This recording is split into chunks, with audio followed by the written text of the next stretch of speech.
అందరికీ నమస్కారం. నా పేరు సక్కుబాయ్ ఫ్రమ్ సక్కు న్యాచురల్స్.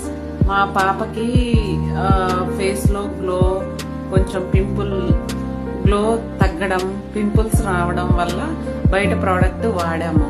వాటి వల్ల సైడ్ ఎఫెక్ట్ రావడం, ఇన్స్టెంట్ గ్లో వస్తుంది, మళ్ళీ యథావిధిగా అలాగే అవుతుంది. అప్పుడు ఇంట్లోనే హోమ్ మేడ్ ప్రోడక్ట్ వాడాము. ఫేస్ కి చాలా చేంజ్ వచ్చింది, గ్లో వచ్చింది, అదేవిధంగా పింపుల్స్ కూడా తగ్గాయి. చాలా బాగుంది. మీరు న్యాచురల్ ప్రోడక్ట్ వాడతారా లేదంటే కెమికల్ ప్రోడక్ట్ వాడతారా? ఎలాంటిది వాడతారో నేను కామెంట్లో పిన్ చేస్తాను, మీరు సెలెక్ట్ చేయండి.